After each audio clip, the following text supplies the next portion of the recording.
willkommen zu einer weiteren Folge Einfach dein Kiez. Dieses Mal aus Kreuzberg. Und wir wollen uns der Frage widmen, was bedeutet es hier Kind zu sein und aufzuwachsen mitten in der Großstadt? Und zum anderen wollen wir uns mit Fotografie der ganz besonderen Art beschäftigen. Gerade stehen wir vor Imago und genau dort gehen wir jetzt auch rein.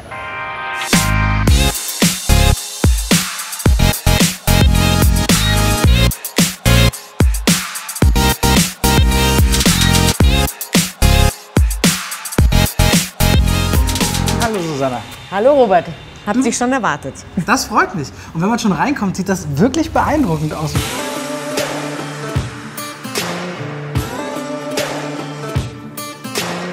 Ich habe eine ganze Menge Fragen. Na, alles klar, ich bin drauf vorbereitet. Ich hoffe, du erklärst mir, was ich so alles wissen will.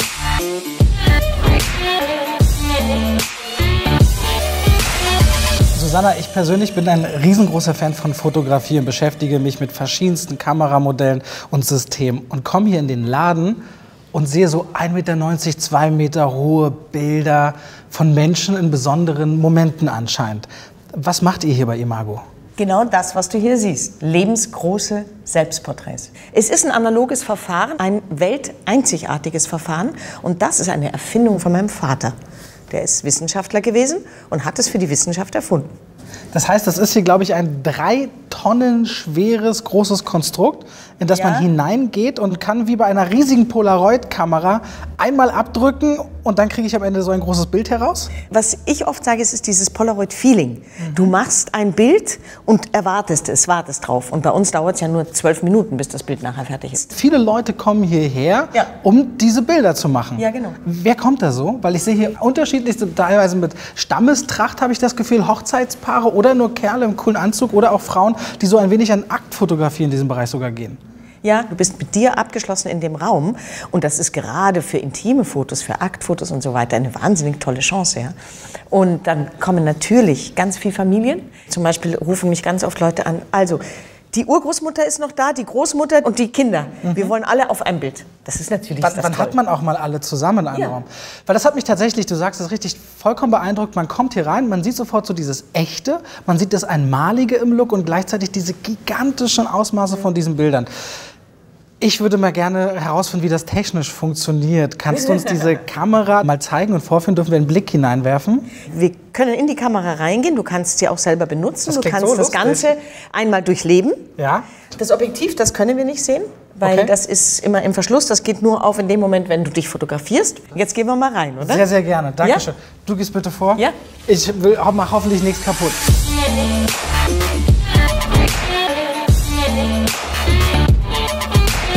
So, du darfst in diesen Bereich jetzt mal hin. Ja. Du musst ein paar Sachen wissen, um selber ein gutes Bild zu machen. Okay. Das Objektiv befindet sich hinter dieser Klappe.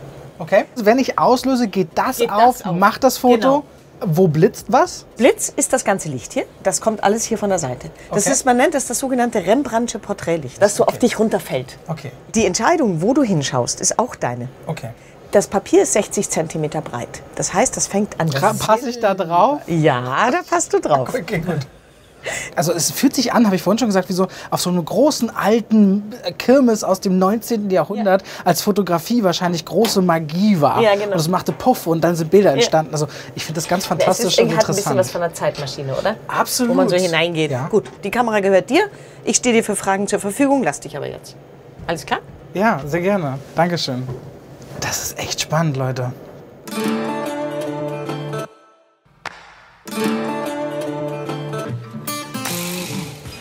So, ich bin fertig. Du kannst auslösen, wann du willst. Okay. Auslösen, fallen lassen. Gut, mache ich gleich. Okay. 3, 2, 1.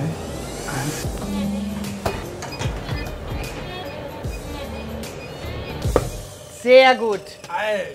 So, Robert, Das du kannst dich erholen. war jetzt voll abgefahren. Ich bin voll gespannt, wie das aussieht. Ich steck's in die Maschine. Und es ging super schnell. Die 2 Sekunden waren... Es war eine interessante Erfahrung, kann ich gar nicht beschreiben.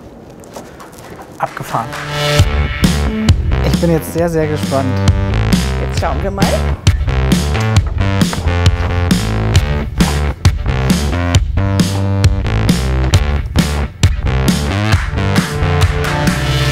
Wow, das ist echt interessant. Diese Art Fotografie und so ein großer Abzug, ich mag das. Ich finde das cool. Also vielen, vielen Dank dafür. Das war eine super schöne Erfahrung. Ich werde es wirklich all meinen Freunden erzählen. Und ich kenne voll viele, die sowas ganz sicher machen wollen. Ich habe es auch schon welchen geschrieben, während wir das hier gemacht haben.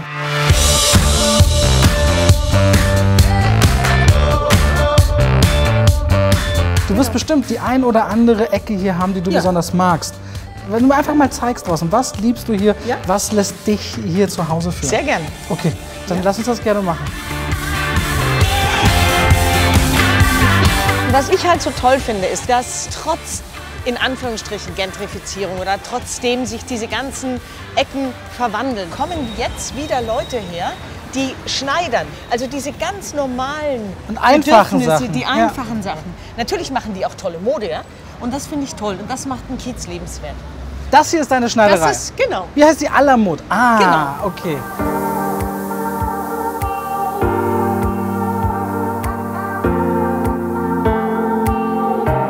Hi. Guten Tag. Das ist Katja. Hallo. Das ist Alla. Hallo Katja, hallo Alla. Dürfen wir kurz Hallo sagen? Und das ist Alamut. Und das ist hier bin ich fast jeden Tag einmal. Das heißt, ihr stellt Kleidung genauso her, wie ihr auch, sage ich, die ganz einfachen Bedürfe von Reißverschluss ist kaputt bis machen könnt. Aber ihr könnt, ich kann jetzt auch herkommen und sagen, ich brauche einen Anzug? Geht auch. Gibt es auch Kunden, die nachfragen, ja. Das ist ja Wahnsinn. Ja. Okay. Ja. Das ist spannend. Wir wollen euch gar nicht so bei der Arbeit stören. Nee, alles gut, alles Danke, gut. dass wir kurz reinschauen durften. Danke, tschüss. Tschüss.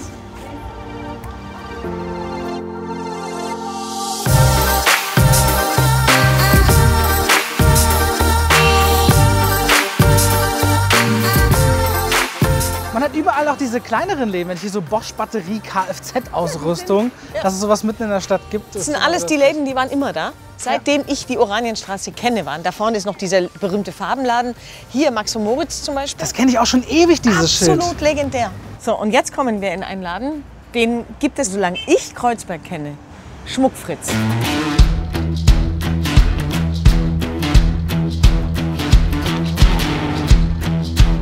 Was ich immer wieder gerne mache, sind so 2, 3 Fragen rund um den Bezirk. Wo in Kreuzberg findet man einen Wasserfall? Na, am Kreuzberg.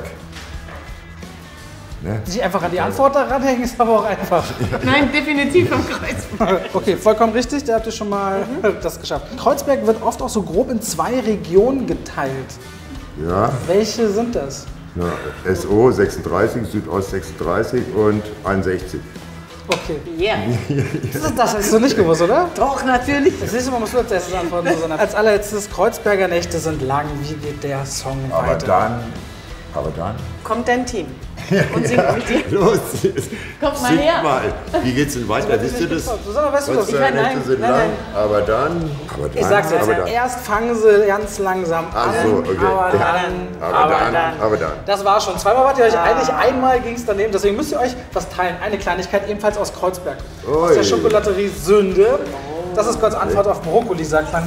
Es ist Schokolade. Eine Kleinigkeit zum Verzehr. ja. Ich hoffe, es wird mit Freude angenommen. Ja, das Wird teilt mit wir Freude uns. angenommen. Tschüss. Vielen Dank. Tschüss.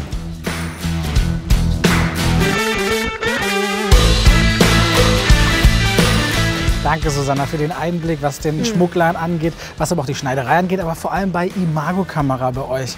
Tolles Bild, tolles Erlebnis und schön, dass wir einfach mal in deinem Kiez vorbeischauen konnten. Ja, sehr, sehr gerne. Ich habe mich sehr gefreut, dass du gekommen bist. Weißt du, ich wollte ja eigentlich nur so diese 2, 3 Sachen vorstellen und plötzlich Aber dann- merke ich ja, dass ich ja hier ist alles. In diesen paar Straßen ist eigentlich alles. Das sind so viele Geschichten und so viel, was man so zum Leben braucht, was das normale Leben einfach ausmacht. Ne? Und das finde ich halt schon irgendwie cool an Kreuzberg. Dankeschön fürs Zeitnehmen. Danke dir. Es war ein toller Einblick. Ja, Danke. schön. Tschüss, mach's gut. Tschüss.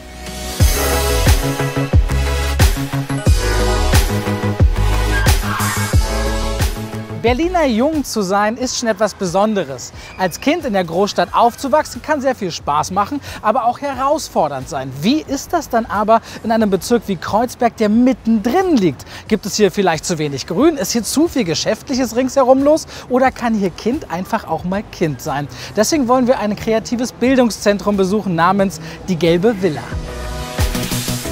Hallo Chidem. Hallo Robert. Guten Tag. Wir wollen uns heute mit der Gelben Villa beschäftigen, beziehungsweise mal einen Einblick bekommen in das, was ihr da tut und dort macht. Was ist denn das?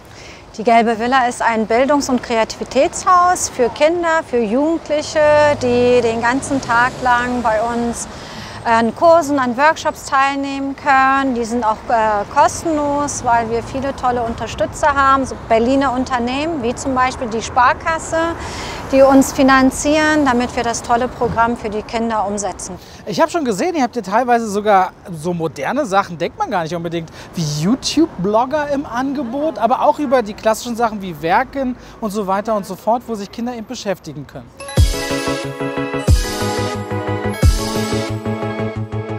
Wer kommt denn dahin und nimmt dieses Angebot wahr? Also, das sind Kinder aus ganz Berlin. Aber unsere Hauptzielgruppe ist natürlich hier aus Kreuzberg und aus den umliegenden Bezirken. Ich muss ja ehrlich zugeben, ich bin ja auch als Kind groß geworden in Berlin und habe das immer so ein bisschen als Betonwelt empfunden, hatte 2 ältere Brüder, das heißt schon ganz früh immer ich mit auf den Bolzplatz raus und Fußball spielen, aber ich habe es immer auch ein bisschen hart empfunden, groß zu werden mitten in der Stadt. Ja, also ich habe hier wahnsinnig gerne in der Großstadt gelebt und ich lebe nach wie vor gerne in der Großstadt. Und ich habe das nicht so empfunden, weil wir in einem Riesenhaus gewohnt haben mit ganz vielen Kindern. Und wir haben gespielt den ganzen Tag lang und wir haben alles geteilt. Hat sich Kreuzberg sehr verändert in den letzten, sagen wir, 10, 15 Jahren, die ja auch die Kinder ein Stück weit betreffen, die ihr ja in der Gelben Villa aktuell betreut? Wir hatten ja vorhin schon kurz über die Gentrifizierung gesprochen. Ja. Die Gentrifizierung holt uns auch ein und wir haben auch die Kinder der Akademiker oder wo der Vater Professor ist oder die Mutter Journalistin. Also gar nicht mal, dass gar nicht so viel Geld zu Hause da ist, dass die Kinder diese Möglichkeiten wahrnehmen, sondern dass die Eltern keine Zeit haben und sie dann wahrscheinlich das suchen, verlagert sich dann vielleicht. Exakt. Wir würden uns gerne die Villa vor Ort anschauen, wenn das möglich ist. Könnten wir da einen kleinen Einblick bekommen? Sehr, sehr gerne. Ich lade euch herzlich ein. Kommt mit. Dankeschön. Danke, wir folgen dir.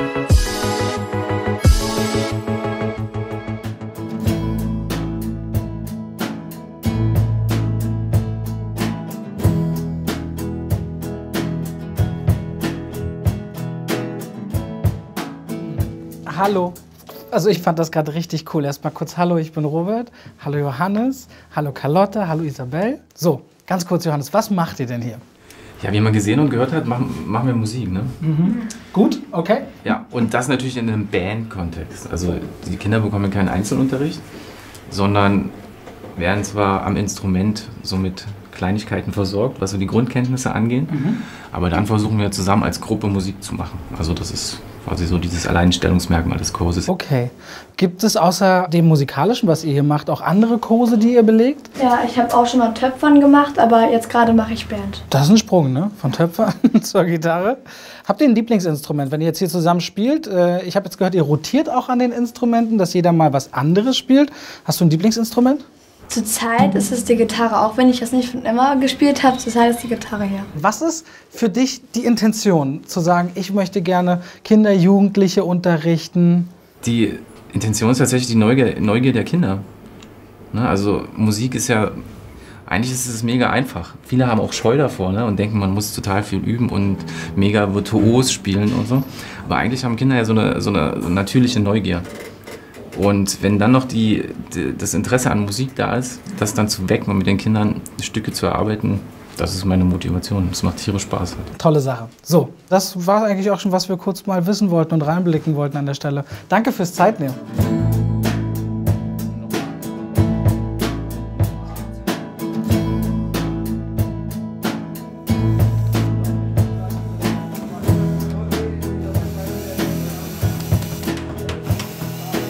Neben mir steht gerade Servan und Saif. Wir sind hier quasi in der Holzwerkstatt von der Gelben Villa. Ganz kurz, Saif, wie alt bist du?